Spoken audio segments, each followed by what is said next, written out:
بسم اللہ الرحمن الرحیم۔ نالج بک کے سامعین اکرام السلام علیکم۔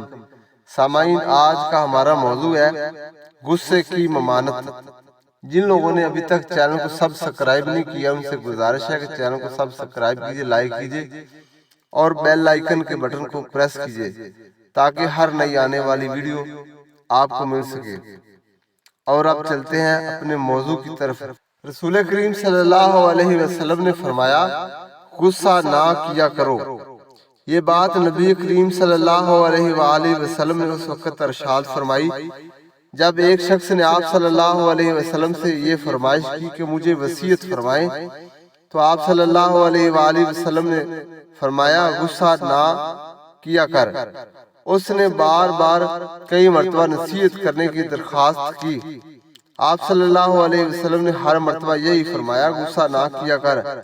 آپ صلی اللہ علیہ وآلہ وسلم کی اس فرمان اور مگر تاکید سے واضح ہے کہ غضبناک ہونا سخت ناپسندیدہ عمل ہے۔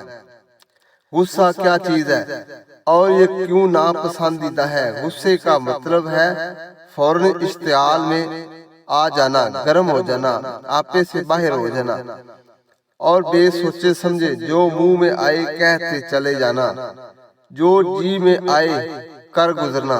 ظاہر بات ہے جو بات بغیر سوچے سمجھے کی جائے اور جو کام اشتعال میں اس کے نتائج پر غور کیے بغیر کیا جائے، اس کا نتیجہ اچھا نہیں نکلتا۔ ایک اعتبار سے یہ شیطانی عمل ہے، اس لیے ناپسندیدہ ہے۔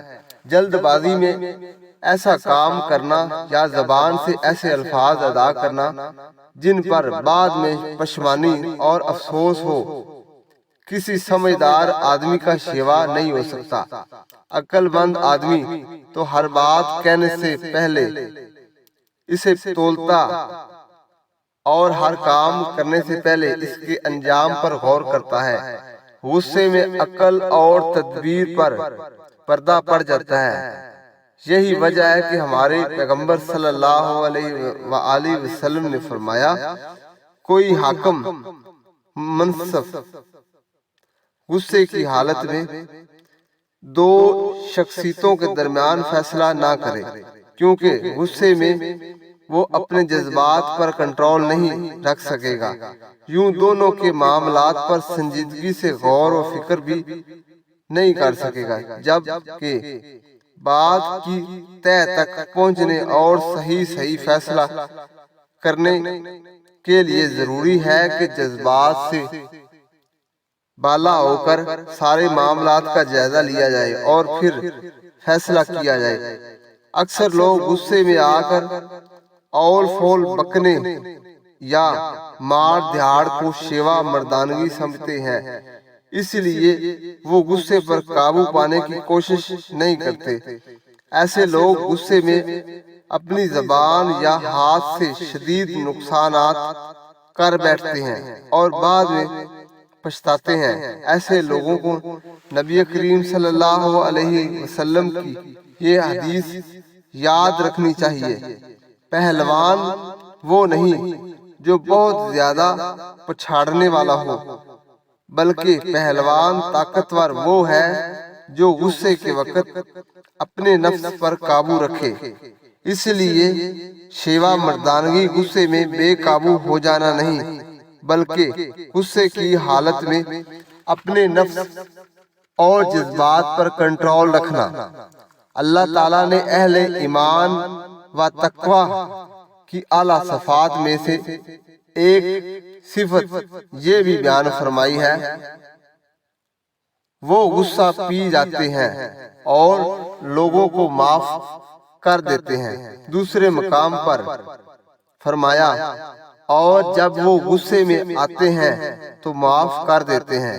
ہر مومن کو اپنے مزاج میں یہی خوبی پیدا کرنی چاہیے۔ اللہ تعالیٰ کی نافرمانی پر غضبناک ہونا ایمان کی علامت ہے۔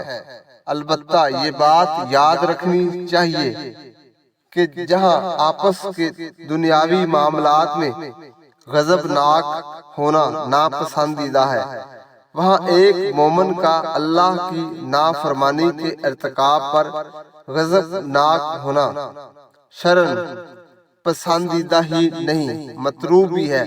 نبی کریم صلی اللہ علیہ وآلہ وسلم کے بارے میں آتا ہے کہ ایک شخص نے آپ کی خدمت میں حاضر ہو کر اپنے علاقے کے امام کی شکایت کی کہ وہ صبح کی نماز بہت لمبی پڑھاتا ہے، جس کی وجہ سے میں صبح کی نماز میں پیچھے رہتا ہوں۔ آپ نے یہ سن کر اتنے غضبناک ہوئے کہ وہ صحابی فرماتے ہیں کہ اتنا غضبناک میں نے آپ کو کسی واعظ و نصیحت کے موقع پر نہیں دیکھا۔ آپ کے غضبناک ہونے کی وجہ یہی تھی کہ اس امام کا طرز عمل شرعی ہدایت کے خلاف تھا۔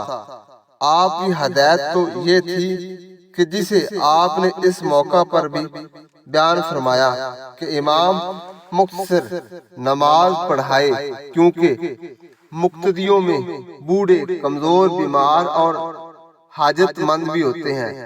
حدیث میں ایک اور واقعہ آتا ہے کہ حضرت عبداللہ بن عمر رضی اللہ تعالی عنہ نے اپنی بیوی کو ماہواری کے ایام میں طلاق دے دی، جبکہ ان ایام میں طلاق دینے کی ممانعت ہے۔ حضرت عمر رضی اللہ تعالی عنہ نے اس بات کا ذکر رسول کریم صلی اللہ علیہ وسلم سے کیا تو آپ غضبناک ہوئے اور فرمایا اسے چاہیے کہ وہ رجوع کرے اور اپنے پاس رکھے یہاں تک کہ وہ پاک ہو جائے، پھر حائضہ ہو، پھر پاک ہو، تب اسے چاہیے تو اسے طلاق دے دے۔ ان دونوں واقعات سے واضح ہوا کہ شرعی احکام کی مخالفت دیکھ کر غضبناک ہونا ایک پسندیدہ اور مطلوب امر ہے، کیونکہ ایک مومن کے لیے اللہ کی نافرمانی ناقابل برداشت ہے۔ اس سے اگر خود اللہ کی نافرمانی کا صدور ہوتا تو وہ سخت مضطرب اور پریشان ہو جاتا اور فوراً توبہ و استغفار کا اہتمام کرتا۔ اگر کوئی اور شخص اللہ کی نافرمانی کرتا تو اس پر ناراض اور غضبناک ہوتا۔ اللہ کی نافرمانی کرنے والے کاموں پر نہ خود اصرار کرتا، نہ دوسروں کو نافرمانی میں مبتلا دیکھنا گوارا ہوتا۔